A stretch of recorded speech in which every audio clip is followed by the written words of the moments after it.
ఓం శ్రీ మాత్రే నమః. అమ్మ పిలుపు ఛానల్కి స్వాగతం అండి. ఈ రోజు ఈ వీడియోలో మనం వృషభ రాశి వారి యొక్క జాతక ఫలితాల గురించి తెలుసుకుందాం. వృషభ రాశి వారికి 2025 సంవత్సరం నవంబర్ 20వ తేదీ అనగా గురువారం రోజు వృషభ రాశి వారికి జాతక ఫలితాల ప్రకారం ఇద్దరు వ్యక్తుల వలన ఒక కొత్త పరిచయం అనేది ఏర్పడబోతుంది. ఆ ఇద్దరు వ్యక్తులు వీరిని ఏం చేయబోతున్నారు, ఆ ఇద్దరు వ్యక్తుల వలన వీరికి ఒక పెద్ద సమస్య కూడా రాబోతుంది. అసలు ఆ ఇద్దరు వ్యక్తులు ఎవరు అనే అంశాలన్నీ కూడా ఈరోజు ఈ వీడియోలో వివరంగా తెలుసుకుందామండి. ఈ వీడియోని ఎక్కడా కూడా స్కిప్ చేయకుండా మీరు చివరి వరకు చూస్తేనే మేమేం చెప్తున్నామో మీకు పూర్తిగా అర్థమవుతుంది.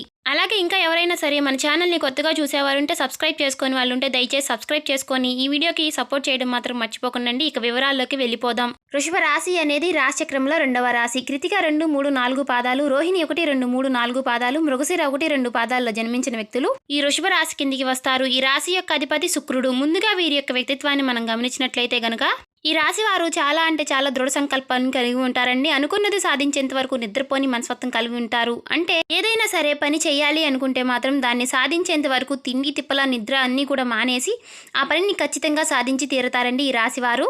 మంచి గుణాన్ని, మంచి మనస్తత్వాన్ని కలిగి ఉంటారు. ఎవరికైనా సరే సహాయం చేయాలి అంటే మాత్రం నేనున్నాను అనే భరోసా ఇస్తూ ఉంటారు.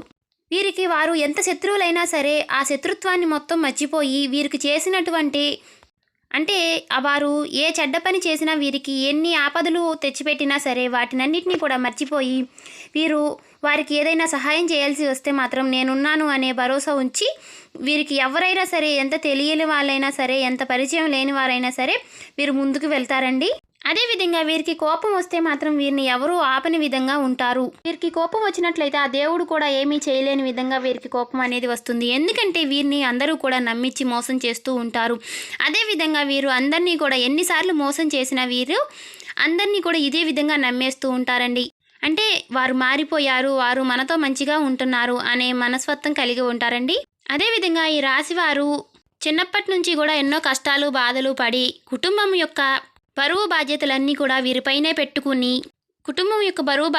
వీరిపైన పెట్టుకుని వీరు అందరికీ సహాయం చేస్తూ ఉంటారండి. అంటే చిన్నప్పటి నుంచి కూడా బాల్యం వయసు నుంచి కూడా వీరికి అన్ని కష్టాలనే చెప్పుకోవాలి. కాకపోతే వీరికి మంచి రోజులు రానే వచ్చేసినాయండి. వీరు ఇప్పటి వరకు ఎన్నో కష్టాలు పడి బాధలు పడి పైకి ఎదిగిన వారై ఉంటారు. అదేవిధంగా వీరికి ఆ కష్టాలన్నీ బాధలన్నీ కూడా ఇప్పటి నుండి తొలగిపోతున్నాయనే చెప్పుకోవాలి. కాకపోతే రేపటి రోజున మీకు ఒక ఇద్దరు వ్యక్తులు నూతన పరిచయం అనేది జరగబోతుంది. వారి వలన మీకు కొన్ని మంచి సమస్యలు ఉన్నాయి, కొన్ని చెడు జరిగే సమస్యలు కూడా ఉన్నాయి. ఆ సమస్యలన్నీ కూడా ఈరోజు ఈ వీడియోలో వివరంగా తెలుసుకుందాము. వారు ఎవరు అనే విధంగా ఆలోచించినట్లయితే వారు మగవాళ్ళ లేదా ఆడవాళ్ళ అనే విషయాలు కూడా తెలుసుకుందామండి. రేపటి రోజున మీరు చేయవలసిన దేవతారాధన, పాటించవలసిన పరిహారాల గురించి కూడా తెలుసుకుందాము. అదేవిధంగా వీరికి నరదిష్టి, నరఘోష అనేది కూడా ఎక్కువగానే ఉంటుందండి. ఎందుకంటే వీరికి ఎన్ని సమస్యలు ఉన్నా, ఎన్ని బాధలు ఉన్నా సరే అన్నిటినీ కూడా వదిలేసి మాకేమీ లేదు, మేము చాలా సంతోషంగా ఉన్నాము అని పైకి నవ్వుతూ తిరుగుతూ ఉంటారు. కాకపోతే వీరితో మంచిగా ఉంటూనే, వీరితో స్నేహం చేస్తూనే వీరి యొక్క నాశనాన్ని కోరుకునేవారు ఎక్కువగా ఉన్నారండి. కాబట్టి వారి నుంచి మీరు కాస్త బయటపడాలి అంటే మీరు చాలా అంటే చాలా జాగ్రత్తలు చేపట్టాలండి. కాకపోతే మీకు ఎవరు ఎన్ని సమస్యలు తెచ్చిపెట్టినా సరే ఆ శివుడి యొక్క అనుగ్రహం అనేది మీకు ఎల్లప్పుడూ తోడుగానే ఉంటుంది. నరుడు దెబ్బకి నల్లరాయి బద్దలైనట్టుగా అదేవిధంగా మనకి ఎంతమంది ఎన్ని సమస్యలు తెచ్చిపెట్టాలని చూసినా సరే వారికి మనం కళ్ళలో పడినా సరే కాకపోతే దేవుడి యొక్క అనుగ్రహం లేనిది ఏది జరగదు. కాబట్టి అదేవిధంగా దేవుడి యొక్క అనుగ్రహం అనేది మీకు ఎల్లప్పుడూ తోడుగా ఉంటుంది. శివుడాజ్ఞ లేనిదే చీమైనా కుట్టదు అన్నట్టుగా బ్రహ్మంగారి కాలజ్ఞానం ప్రకారం బ్రహ్మంగారు ఏదైతే చెప్పారో అదే విధంగా జరుగుతూ ఉందండి. దేవుడు రాసిన యొక్క రాతలో మనకి ఏవైనా సరే మార్పులు చేర్పులు ఉండవచ్చు, కానీ బ్రహ్మంగారి కాలజ్ఞానం ప్రకారం బ్రహ్మంగారు ఏదైతే చెప్పారో అదే మనకి జరుగుతూ ఉంది. అదేవిధంగా రేపటి రోజున మీకు నూతన వ్యక్తులు అంటే ఒక ఆడ ఒక మగ మీకు కొత్త నూతన వ్యక్తులు పరిచయం అనేది జరగబోతుంది. వారు మీకు ఎన్నో రోజుల నుంచి చాలా సమస్యలు ఎన్నో రోజుల నుంచి మిమ్మల్ని చాలా మోసం చేయాలని చూస్తున్నారు. వారి పరిచయం మాకు ఎక్కడ జరగబోతుంది అని అనుకుంటున్నారా? మీరు ఉద్యోగం చేసే చోట కానీ, లేదంటే మీరు వ్యాపారస్తులైతే వ్యాపారం చేసే చోట కానీ, మీరు విద్యార్థులైతే విద్యారంగంలో కానీ, ఇలా ఏ విధంగా అయినా సరేనండి రేపటి రోజున మీకు నూతన వ్యక్తుల పరిచయం అనేది జరగబోతుంది. వారి వల్ల మీకు కొన్ని సమస్యలు అయితే జరగబోతున్నాయి. కాకపోతే మీకు కొత్తగా నూతన వ్యక్తులు, మీకు తెలియని వ్యక్తులు మిమ్మల్ని పరిచయం చేసుకుని మిమ్మల్ని ట్రాప్లోకి దించాలని చూస్తూ ఉంటారు. కాకపోతే మీకు పరిచయం అయినా సరే వారితో మీరు చాలా చాకచక్యంగా జాగ్రత్తగా నడుచుకోండి. మీరు అందరూ మనవాళ్ళేనని అందరినీ నమ్మేస్తూ ఉంటారు. కాకపోతే మీ ఇంట్లో సమస్యలు మీరు ఏవైనా సరే చెప్పుకున్నట్లయితే వాటినే వాళ్ళు అలుసుగా తీసుకుని మిమ్మల్ని చాలా మోసం చేయాలంటే మీతో మంచిగా ఉండే వాళ్ళ దగ్గర మీ గురించి చెడుగా చెప్పటము, మీ గురించి చెడుగా వివరించడము జరుగుతుంది. వారి వలన మీకు కొన్ని సమస్యలు, గొడవలు అనేవి జరుగుతాయి. మీ కుటుంబంతోనే మీకు సమస్యలు అంటే గొడవలు పెట్టాలి, మీ మధ్య గొడవలు పెట్టాలి, మీ భార్యాభర్తల మధ్య గొడవలు పెట్టాలని వాళ్ళు ఎన్నో రోజుల నుంచి మీకు సమస్యలు కొని తెచ్చి పెట్టాలని ఎదురు చూస్తూ ఉన్నారు. కాబట్టి వారికి ఆ సమయం రానే వచ్చేసింది. మీరు రేపటి రోజున మీకు ఎవరైనా సరే పరిచయం అయినట్లయితే మాత్రం వారితో మీరు కాస్త జాగ్రత్తగా చాకచక్యంగా నడుచుకుంటే మీ సమస్యలన్నీ కూడా తొలగిపోతాయి. మీకు మీ దగ్గరికి ఏ సమస్యలు కూడా రాకుండా ఉంటాయి. అదేవిధంగా రేపటి రోజున ఎవరైతే విదేశాలకు వెళ్ళాలని ఇన్ని రోజుల నుంచి ఎదురు చూస్తూ ఉన్న వారికి రేపటి రోజున మంచి శుభసూచకం అయితే కనబడబోతుందండి. మీరు విదేశాలకు వెళ్ళాలి అనే ప్రయాణం గురించి అయితే మీకు మంచి మాటలు వినబోతున్నారంటే మంచి శుభవార్త వినబోతున్నారని చెప్పుకోవాలి. అదేవిధంగా వ్యాపారస్తులు ఎవరైతే ఉన్నారో మీ వ్యాపార జీవితంలో కొన్ని మెలకువలు అయితే రేపు నేర్చుకుంటారండి.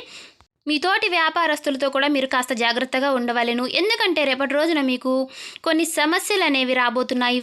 వారి వల్లనే అవ్వచ్చండి, కాకపోతే అందరినీ కూడా నమ్మొద్దు. అలాగే ఈ రాశివారు ఎవరైతే ఉద్యోగస్తులు ఉన్నారో మీ ఉద్యోగ జీవితంలో రేపటి రోజున మీరు మీ పై అధికారుల నుంచి మంచి ప్రశంసలు అయితే పొందుకుంటారు. కాకపోతే మీ తోటి ఉద్యోగస్తులు మిమ్మల్ని చాలా కిందకి లాగాలి, మిమ్మల్ని పైకి ఎదగనీయకూడదు అని వారు చూస్తూ ఉన్నారు. కాబట్టి ఆ సమస్యలు కూడా మీకు వచ్చే అవకాశాలు లేకపోలేదు. కాకపోతే మీ పై అధికారుల నుంచి మీరు మంచి ప్రశంసలు అయితే పొందుకుంటారు. ఇది వరకు మీరు నిలిచిపోయిన పనులన్నీ కూడా రేపటి రోజున పూర్తి చేయగలుగుతారండి. అదేవిధంగా ఎంతో కాలం నుంచి మీరు ప్రమోషన్ల కోసం కానీ వెయిట్ చేస్తున్నట్లయితే మీకు మంచి శుభసూచికలే రాబోతున్నాయనే చెప్పుకోవాలి. మంచి ఫలితాలు అయితే పొందుకుంటారు. అదేవిధంగా ఈ రాశివారు విద్యార్థులు ఎవరైతే ఉన్నారో మీ విద్యార్థి జీవితంలో మీ విద్య బాగా మెరుగు పొందే అవకాశాలు అయితే లేకపోలేదండి. కాకపోతే మీరు కాస్త దృష్టి పెట్టి విద్యని కొనసాగించడం వల్ల మీ విద్య అనేది బాగా ముందుకి మెరుగవుతుందని చెప్పుకోవాలి. అలాగే ఈ రాశివారు ఎవరైతే 70-80 ఏళ్ళు పైబడిన వారు ఎవరైతే ఉన్నారో వారికి అనారోగ్య సమస్యలు కొంచెం ఇంకా మెప్పు తెచ్చే అవకాశాలు లేకపోలేదు. కాకపోతే అవేవో మీరు ముందుగానే కనుక్కొని ముందుగానే డాక్టర్ని సంప్రదించడం వల్ల ఆ సమస్యలకి చెక్ పెట్టే అవకాశం అయితే కనిపిస్తుంది. అదేవిధంగా ఈ రాశివారు ఎన్నో సమస్యలతో, ఎన్నో నరఘోష, నరదిష్టి సమస్యలతో బాధపడుతున్న వారు ఎవరైతే ఉన్నారో రేపటి రోజున మీరు గురు ఆలయానికి అంటే మీ దగ్గరలో ఉన్నటువంటి గురు ఆలయానికి వెళ్ళి మీకు వీలైనన్ని ప్రదక్షిణలు చేసి మనసు ప్రశాంతంగా ఉంచుకునేలాగా కాస్త సమయాన్ని అయితే గడిపండి. ఎందుకంటే అలా చేయడం వల్ల మీకు ఉన్నటువంటి కొన్ని సమస్యలు తొలగిపోతూ ఉంటాయి. అలాగే ఇంకా మాకు ఏ పని చేయాలన్నా సరే పైకి రావడం లేదు, అన్నీ ఏదనుకున్నా సరే అదే వెనక్కి వెళుతుంది అనుకునేవాళ్ళు 7 వారాలు కానీ 11 వారాలు కానీ మీరు నవగ్రహాలకి పూజ చేసుకోవడం వలన ప్రతి శనివారము కూడా నవగ్రహాలకి 11 ప్రదక్షిణలు చేసుకుని నల్ల నువ్వులు, బెల్లము, నల్ల వస్త్రము అన్నీ కూడా నవగ్రహాలకి సమర్పించుకుంటే మీకు ఉన్నటువంటి సమస్యలన్నీ తొలగిపోతాయండి. నరదిష్టి అనేది బాగా తొలగిపోతుంది. అదేవిధంగా మీరు లక్ష్మీదేవిని నిత్యము కూడా సంధ్యావేళలో ఆరాధిస్తూ ఉండండి. సంధ్యావేళలో దీపం పెట్టడం వలన లక్ష్మీదేవి యొక్క అనుగ్రహం అనేది మీకు మెరుగుగా ఉంటుంది. అదేవిధంగా ఎవరైతే డబ్బు సమస్యలతో బాధపడుతున్న వారు ఎవరైతే ఉన్నారో మీ గుమ్మానికి బయట వైపున కుడివైపున ఆ ఎద్దు యొక్క పటం అనేది పెట్టుకోండి. ఎందుకంటే ఎద్దు అనేది లక్ష్మీదేవితో పోలుస్తారు కాబట్టి ఎద్దులో సకల దేవతల యొక్క అనుగ్రహం అనేది కలిగి ఉంటుంది. కాబట్టి ఆ యొక్క పటం పెట్టుకోవడం వల్ల మీకు ఆ లక్ష్మీదేవి యొక్క రాక అనేది జరుగుతుంది. ధనద్వారాలు అంటే డబ్బు యొక్క ధనద్వారాలు అనేవి తెరుచుకుంటాయి. మీకు డబ్బు సమస్యలన్నీ కూడా తొలగిపోతాయి. ఇంట్లో ఉన్నటువంటి నెగిటివిటీ అంతా కూడా పోతుంది, పాజిటివిటీ అంటే వస్తుంది. కాబట్టి ఇలా చేయడం వల్ల మీకు సమస్యలు ఏవైనా తొలగిపోతాయి. అలాగే మీ భార్యాభర్తల మధ్య గొడవలు లేకుండా పోతాయి. మీ పిల్లల యొక్క ఆరోగ్యం అనేది మెరుగుపడుతుంది. అదేవిధంగా ఈ వీడియో మీకు నచ్చినట్లయితే ఓం శ్రీ మాత్రే నమః అని కామెంట్ చేయండి. ఇంకా ఎవరైనా మన ఛానల్ని కొత్తగా చూసేవారు ఉంటే దయచేసి సబ్స్క్రైబ్ చేసుకొని వాళ్ళు సబ్స్క్రైబ్ చేసుకోండి. ఇంకా ఇలాంటి వీడియోస్ కోసం మన ఛానల్ని సబ్స్క్రైబ్ చేసుకోండి. సో చూశారు కదండి, ఈ రాశి వారికి రేపటి రోజున శుభ ఫలితాలు, అశుభ ఫలితాలు అన్నీ కూడా ఇలా జరగబోతుంది. సాయంత్రానికి ఒక మంచి గొప్ప వార్తనైతే వింటారు. అదే వార్త అనేది తెలుసుకోండి.